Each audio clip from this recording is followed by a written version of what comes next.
निशा जैसे ही अपने घर पहुंचती है, अपने पड़ोस के अंकल के साथ किसी और को बैठे हुए भी पाती है, लेकिन असमंजस में रहती है क्योंकि उसे लगता है कि कहीं ना कहीं उसने इस मेहमान को देखा है। थोड़ी देर के बाद निशा को याद आता है कि यह तो वही अंकल हैं जो थोड़ी देर पहले उससे अपने होटल में मिले थे, अपनी बेटी की शादी के लिए हॉल बुक करने के लिए आए थे। वह अंकल को नमस्ते करती है और उनसे पूछती है कि अंकल आप मेरे घर कैसे पहुंच गए।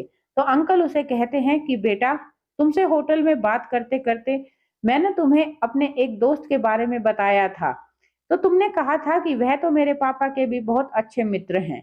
मैं उसी से तुम्हारे घर का पता पूछ लिया था और तुम्हारे घर आ गया। यह सब सुन के बहुत हैरान हुई कि अंकल ने ऐसा क्यों किया कि वह मेरे घर तक पहुंच गए। चलो बेटा, अब हम चलते हैं। आगे की बात तुम अपने मम्मी पापा से पूछ लेना कि हम यहाँ क्यों आए थे। लेकिन निशा उनको रोकते हुए कहती है कि अरे अंकल, अभी तो रुकिए, आपने आंटी से मेरा परिचय भी नहीं कराया। तो अंकल हंसते हुए कहते हैं, निशा बिटिया, आंटी ने तो तुम्हारी पूरी जन्म कुंडली ही पढ़ ली है। अब आंटी के बारे में तुम्हें तुम्हारे माता पिता से पता चल जाएगा। यह सुनकर निशा थोड़ी सी घबरा गई। यह किस तरह का जवाब अंकल उसे दे रहे थे, और वह इजाजत लेकर उनके घर से विदा हो गए। जैसे ही वह गए तो निशा ने अपने माता पिताजी से पूछा कि यह अंकल मेरे घर क्या करने आए थे। तो उन्होंने कहा कि तुमने बड़ी विनम्रता से इस अंकल से अपने होटल में बात की थी। तुम्हारे स्वभाव से प्रभावित होकर वह अपने बेटे के लिए तुम्हारा हाथ मांगने घर आए थे। यह सुनकर तो निशा के और भी होश उड़ गए और वह अपने माता पिता से कहती है, और आपने पक्का उनको हाँ कर दी होगी, बिना उनको जाने पहचाने ही। निशा के मम्मी पापा कहते हैं कि नहीं नहीं बेटा, ऐसा नहीं है। हमें अगर लड़का पसंद आएगा तो ही हम तुमसे बात करेंगे कि तुम इस रिश्ते के लिए तैयार हो या नहीं।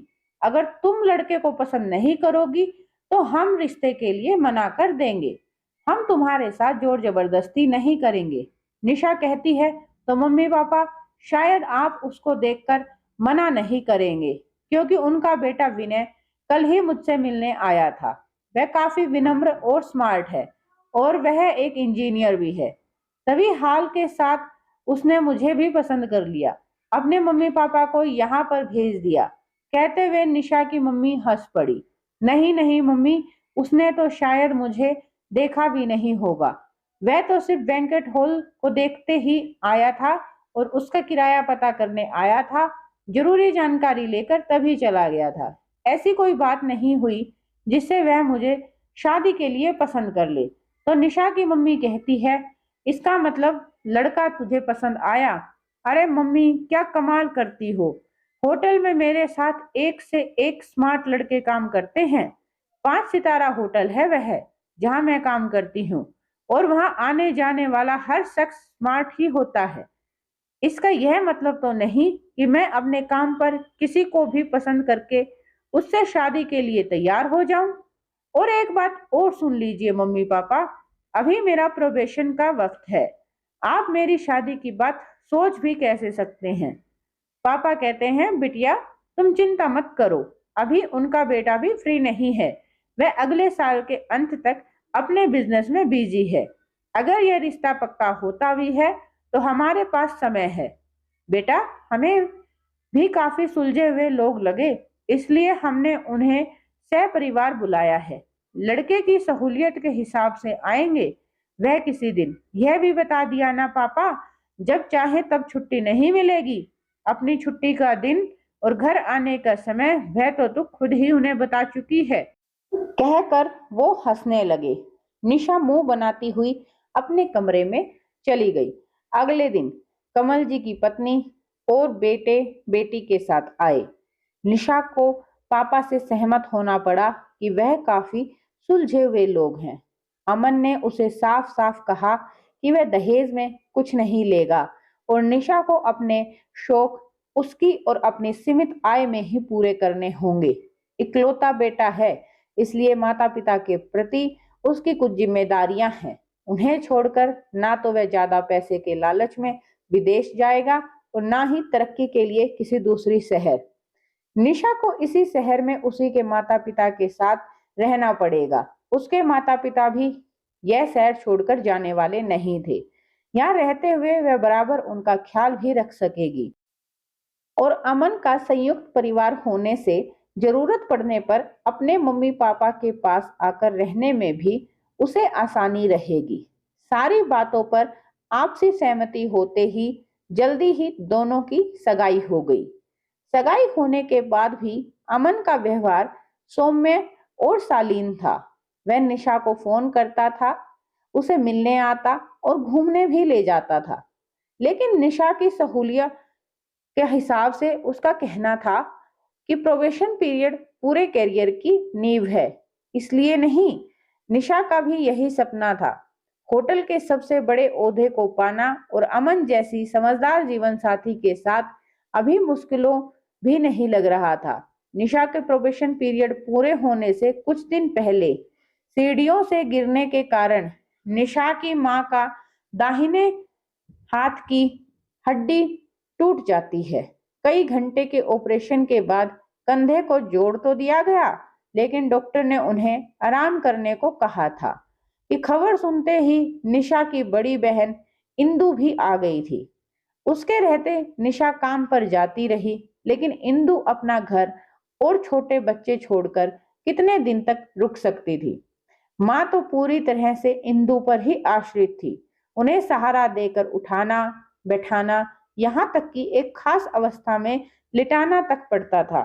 पापा भी कितनी छुट्टी लेते और फिर माँ और घर दोनों की देखभाल उनके बस की बात नहीं थी। निशा को छुट्टी तो नहीं मिल सकती थी, लेकिन प्रोबेशन पीरियड पूरा होते ही वह नौकरी छोड़ सकती थी, इसलिए उसने वही किया। मम्मी पापा ने तो नौकरी छोड़ने के लिए मना किया था, लेकिन निशा ने कहा कि नौकरी तो कभी भी दोबारा मिल जाएगी, लेकिन अगर मम्मी की देखभाल में थोड़ी सी भी कमी होती है तो मम्मी हमेशा के लिए अपाहिज हो जाएगी। यह सुनकर गदगद हो गए मम्मी पापा ने भी उसकी बहुत तारीफ की और आभार माना, लेकिन अमन यह सुनते ही कि उसने नौकरी छोड़ दी है, बुरी तरह से भड़क गया।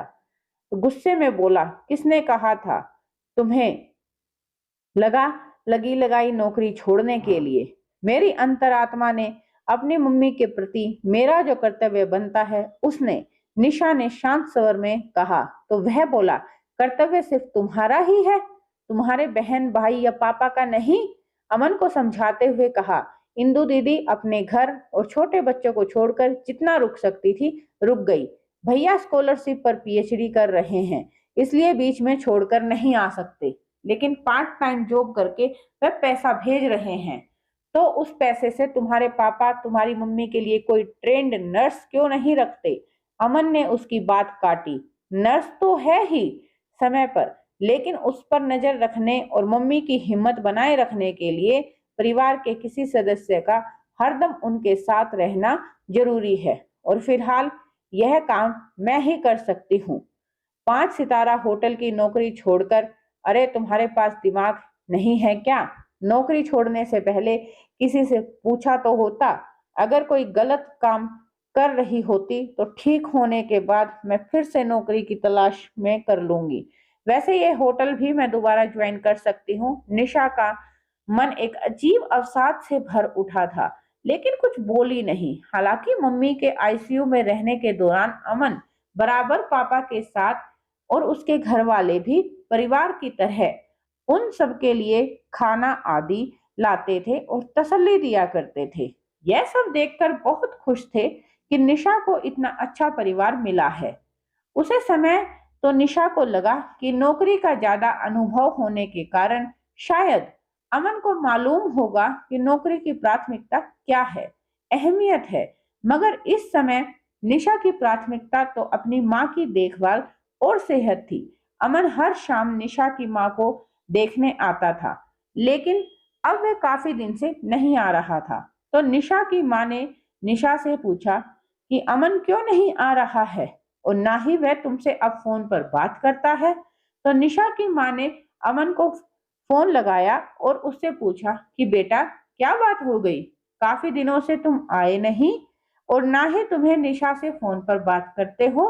तो अमन ने बड़ी बेरुखी से निशा की माँ से कहा, निशा बैठ तो गई है आपके सहारे, अब क्या सारी दुनिया अपना काम धाम छोड़कर आपकी देखभाल में लग जाए। इतना बेरुखी से बात सुनकर निशा की माँ का दिल बैठ गया। उसने इस बारे में निशा से बात करी तो पता चलता है कि वह निशा के नौकरी छोड़ने के खिलाफ था। यह बात सुनकर निशा के पिता कहते हैं कि अमन के पिता का भी यही हाल था। उन्होंने भी बड़े बौखलाहट के साथ मुझसे कहा कि दुनिया में ऐसे बहुत सारे लोग हैं जो बाएं हाथ से काम करते हैं, तो निशा की मम्मी को भी बाएं हाथ से काम करना सीख लेना चाहिए। इसके लिए आप निशा के कैरियर को क्यों दांव पर लगाए हुए हो। और जब अमन के पिता ने ऐसा कहा तो मुझे बड़ी हैरानी हुई कि उनके जैसा सज्जन आदमी ऐसी बेहुदा सोच कैसे रख सकता है। यह सब बात सुनकर निशा की माँ कहती है कि बेटी, तुम्हें सब कुछ छोड़कर काम पर लौट जाना चाहिए। माँ की बात सुनकर निशा कहती है कि माँ, मैं काम पर तो जरूर लौटूंगी, लेकिन जब तक आप बिल्कुल पूरी तरह से ठीक नहीं हो पाती हैं, मैं काम पर वापस नहीं जाऊंगी। निशा की माँ कहती है, लेकिन बेटा, अगर ऐसा नहीं हो पाया, मैं ठीक नहीं हो पाई, तो क्या होगा। निशा कहती है कि माँ, आप क्यों नहीं ठीक हो पाएंगी। ऑपरेशन से पूरी तरह से आपकी हड्डियों को ठीक से बिठा दिया गया है। अब आप बस आराम कीजिए और ज्यादा हिलना डुलना कम कर दीजिए ताकि आप जल्दी से ठीक हो सकें। लेकिन निशा की माँ कहती है, इससे तो तुम्हारे ससुराल वाले नाराज हो जाएंगे। निशा कहती है, मम्मी, आप कैसी बातें कर रही हैं। वह अभी मेरे ससुराल वाले बने नहीं हैं। फिलहाल उनका मेरी निजी जिंदगी में दखल देने का कोई हक नहीं है। इस बात पर निशा के पापा ने सहमति जताई। निशा के कहती है कि मम्मी पापा, जो लोग भावनाओं को नहीं समझ रहे हैं, वो हमारे हालात और मजबूरियों को नहीं समझ पा रहा है। इसका मतलब वह सिर्फ सज्जनता का मुखौटा लगाए संवेदनहीन लोग हैं। निशा ने कहा, उनको बस मेरी नौकरी से आने वाले पैसे की ही जरूरत है। उन्होंने यह रिश्ता मेरे रूप और गुण देखकर नहीं किया है। मम्मी पापा, उन्होंने यह रिश्ता मेरी तगड़ी तनख्वाह से प्रभावित होकर किया है। ऐसे ही बहुत दिन बीत गए। निशा की माँ अब अपने घर पहुंच गई थी। बहुत दिन हो गए थे, लेकिन अमन के पिता से उनकी कोई बात नहीं हुई थी। निशा की मम्मी तो चाहती थी कि उन लोगों से फोन पर बात की जाए, लेकिन निशा ने सख्त लहजे में अपने मम्मी पापा को उन्हें फोन करने से मना कर दिया था। परेशानी हमारे घर में है मम्मी, इसलिए उन लोगों को हमारी खबर पूछनी चाहिए, और अगर वे लोग मेरे नौकरी छोड़ने से नाराज हैं तो भूल जाइए कि मैं उन लोगों की खुशी के लिए आपके ठीक होने से पहले नौकरी ज्वाइन करूंगी। इसलिए बेहतर है कि अभी हम चुप रहें। एक दिन निशा के पापा अपने दोस्त से मिलने गए। बातों ही बातों में उन्होंने अमन के पापा के बारे में बात करनी शुरू कर दी। यार, क्या बताऊं, कंधा तो भाभी जी का टूटा, मगर उम्मीदें और दिल अमन के परिवार की टूट गई। असल में अपने मध्यम वर्गीय को आदर्शवादी बनना रास नहीं आता। ईमानदारी से नौकरी करते हुए अमन के पापा ने अपने बच्चों को हैसियत से बढ़कर उच्च शिक्षा दिलवाई। लड़के की शादी में खर्च भी दिल खोल कर किया, और यह फैसला भी किया कि लड़के की शादी में दहेज नहीं लेंगे, किसी अच्छी नौकरी वाली लड़की को ही बहू बनाएंगे। अमन भी अपने काम के प्रति समर्पित लड़की से ही शादी करना चाहता था, ताकि उस घर में उसकी माँ की सत्ता बरकरार रहे और बीवी की तगड़ी तनख्वाह भी आती रहे।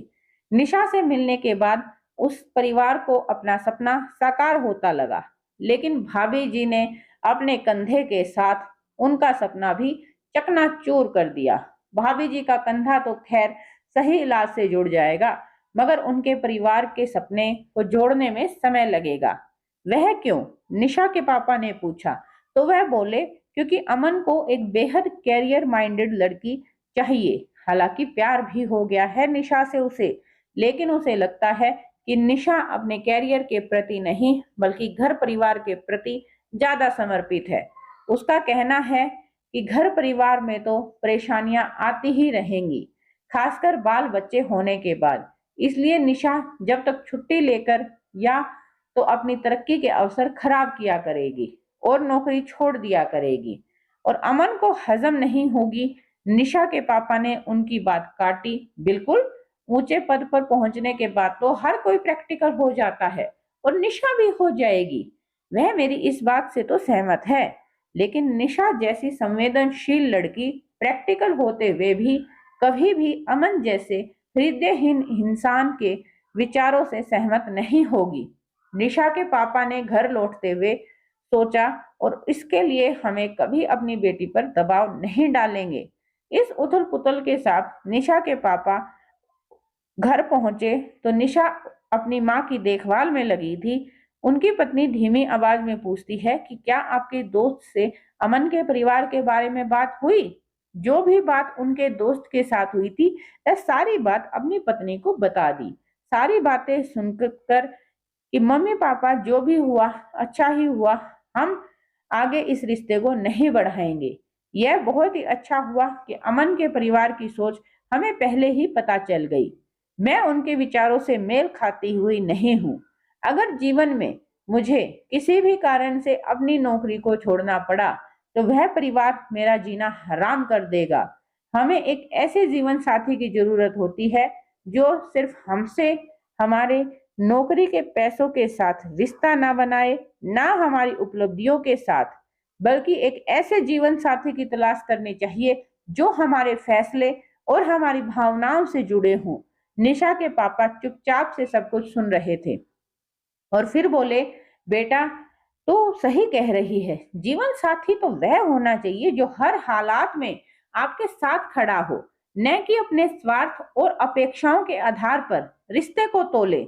अपने पापा की बात सुनकर मुस्कुराई और हाँ माँ के हाथ को थामते हुए बोली, मम्मी फिलहाल तो मैं पूरी तरह से आपकी देखभाल करूंगी। नौकरी कैरियर यह सब बाद की बातें हैं, लेकिन अभी आपकी देखभाल और सेहत मेरे लिए सबसे ऊपर है। यह बातें सुनकर निशा के मम्मी पापा की आंखें भर आई और उन्होंने फिर कहा, आप लोगों से रिश्ते के लिए इनकार कर दीजिए। अपने बेटे के लिए वो मुझसे बेहतर कोई और लड़की देख सकते हैं जो प्रैक्टिकल होगी। निशा के पापा ने तुरंत ही अमन के पापा को फोन करके रिश्ते के लिए मना कर। निशा ने अपनी माँ की देखभाल करते हुए अपनी जिंदगी को नए सिरे से शुरू करने का फैसला लिया और पूरे परिवार ने बैठकर यह फैसला किया कि जो इंसान एक दूसरे को समझेगा, एक दूसरे की भावनाओं की कदर करेगा, वही उसके जीवन का सच्चा साथी होगा और वह उसी से अपनी बेटी का रिश्ता करेंगे। धीरे धीरे निशा की देखभाल से उसकी माँ का स्वास्थ्य सही हो गया और कुछ समय बाद निशा ने भी अपने होटल में दोबारा से ज्वाइन कर लिया। आज वह बुलंदियों पर है और अमन का परिवार आज इस बात के पछतावा कर रहा है कि काश वह उस समय उस रिश्ते को अहमियत दे देता पैसों की बजाय। तो दोस्तों, कैसी लगी आपको ये कहानी मुझे कमेंट सेक्शन में जरूर बताना और मिलते हैं आपसे अगली कहानी में। तब तक के लिए बाय बाय और चैनल को प्लीज सब्सक्राइब भी कर लीजिए अगर आपको मेरी कहानियां अच्छी लगती हैं तो।